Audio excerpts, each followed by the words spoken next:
Goedenavond, het is zaterdag 17 april en u kijkt naar het Zeeuwse nieuws van vandaag. Zo leuk. Vandaag zijn we in de speeltuin en gisteren zijn we in het zwembad geweest. En ik denk dat ik ze met 1,5 uur zwemmen net zo blij heb gemaakt als een dag in de Efteling. Deze hele maand kan je in Zeeland verschillende testevenementen bezoeken om weer terug naar het oude normaal te gaan of er tenminste weer even het gevoel voor krijgen. En voor de mensen die vandaag het binnenspelen hebben gemist op een glijbaan, een klimtoestel of wat dan ook, kunnen vandaag hier in Nieuwvliet terecht bij de Roompot om te komen spelen voor een uurtje. Het enige wat je wel nodig hebt is een negatieve testuitslag. Want dat is naast een reservering een voorwaarde voor toegang.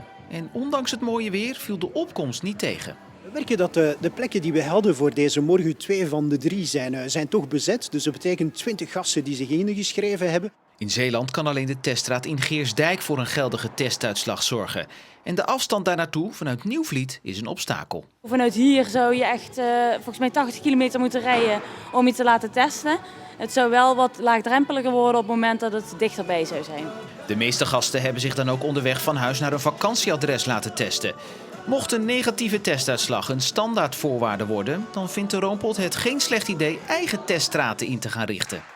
Als het moet en dat het helpt om namelijk gasten een heel leuke vakantie te laten beleven, waarom zou je dan niet geen teststraat kunnen organiseren? En die teststraat zou op het park kunnen of hier heel dichtbij voor alle parken in de omgeving. Maar voor de mensen die toch vanuit Nieuwvliet naar Geersdijk zijn gereden, heeft het ook zo zijn voordelen. Het was een uur heen, uur terug. Ja, u zegt een ritje, maar u heeft heel de provincie gezien onderhand, denk ik. Ja, zoiets wel, ja. Dat is wel alvast inspiratie voor de volgende vakantie. Ja, dat klopt wel. En dan zie je ook alweer wat van het landschap, dus dat is ook alweer leuk.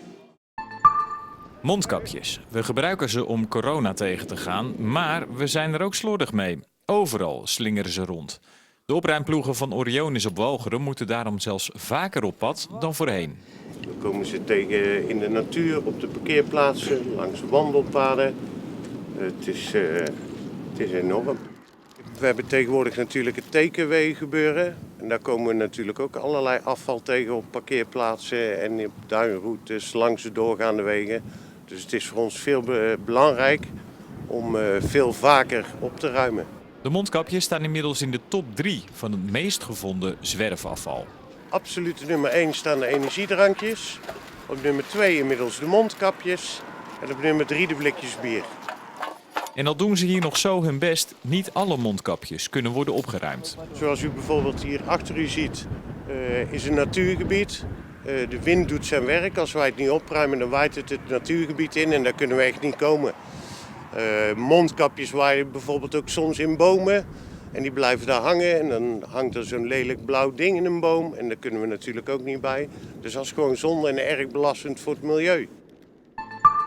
1 voor 1 worden bewoners van zorgcentrum Ter Valk in Goes voor de nachtwacht gezet. Zo kunnen ze het doek, een replica, even goed bekijken. Ja, heel apart. Ik heb het nog nooit zo groot gezien eigenlijk. Ondertussen wordt er een tekening van hen gemaakt. Je staat met z'n tweeën toch op. Ja, mevrouw Van Bels, u staat er ook op, hè? Ja, dat heb ik nog niet helemaal goed gezien. Hij is wel leuk. Lijkt het een beetje? Nee. Nee, voor geen meter. Maar dat geeft natuurlijk niks. Veel blije gezichten bij de nachtwacht. Dat is veel belangrijker. Het is echt eventjes een beetje lucht in toch soms lastige dagen. En ze vinden het erg leuk. In Ter Valken kunnen ze nog 1,5 week genieten van de nachtwacht. Daarna gaat het schilderij weer naar een andere plek. De tekeningen houden ze wel, die gaan boven hun bed. Eigenlijk zou het vandaag de dag zijn van de Marathon Zeeuws-Vlaanderen. Maar door corona is die wedstrijd voor het 2e jaar op rij afgelast. Maar er was dit weekend wel een alternatief. Op verzoek van een aantal deelnemers toch wel in ons corona-loopcircuit een marathon opgenomen. En dat is eigenlijk begin dit jaar ontstaan, dat idee.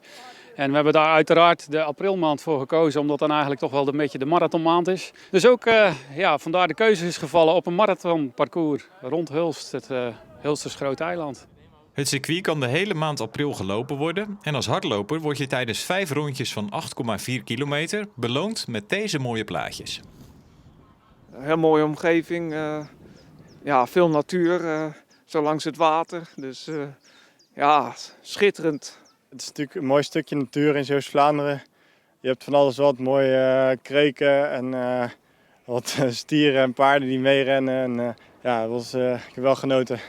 Maar het was niet alleen maar genieten, want Erwin Harmes, die 3 keer de Marathon Zeeuws-Vlaanderen won, had geen goede dag. Wat zeg je? Ik voelde me niet helemaal topfit vandaag. En dat is jammer, want ik had er echt super veel zin in om iets neer te zetten. Ik kwam hier eigenlijk met het doel om zo rond de 2,5 uur te lopen, maar dat zat er helemaal niet in vandaag. Ik had geen goede benen. Gelukkig voor Harmes kan hij het de komende weken nog een keer proberen. De uitgezette marathon bij Hulst kan nog gelopen worden tot en met 2 mei.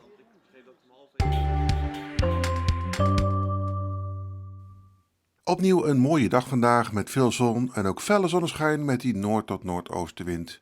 Maar daardoor begint het op het land wel een beetje droog te worden. Het levert natuurlijk al prachtige plaatjes op met een paar kleine stapelwolken die zorgen voor wat decor. En bij een matige en aan zee af en toe vrij krachtige wind werd het 10 tot 13 graden. Dat is dus nog steeds een beetje fris, maar van de nachtvorst zijn we af. Afgelopen nacht werd het 2 tot 4 graden en vannacht is de minimumtemperatuur 3 tot 5 graden. Morgen begint weer heel zonnig, maar er komen iets meer stapelwolken, vooral landinwaarts dan. Er is wel wat minder wind, morgen uit noord tot noordwest, windkracht 2 tot 3. En de maximumtemperatuur wordt erdoor 12 tot 14 graden. Dat is een kleine winst. Na dit weekend krijgen we maandag en dinsdag een zwakke tot matige, beetje veranderlijke wind, met aan de kust ook wat zeewind. Soms is er veel bewolking met kans op een enkele bui. Aan zee lijkt het wel droog te blijven. Maandag wordt het ongeveer 12 tot 15 graden en dinsdag 13 tot 16 graden. Maar het zet dinsdag niet door, want dan wordt het weer een paar graden frisser met een toenemende noord- tot noordoostenwind. En tot zover. Straks ben ik natuurlijk nog bij je terug met Zeeland de Week. Dus graag tot zo en anders nog een fijne avond.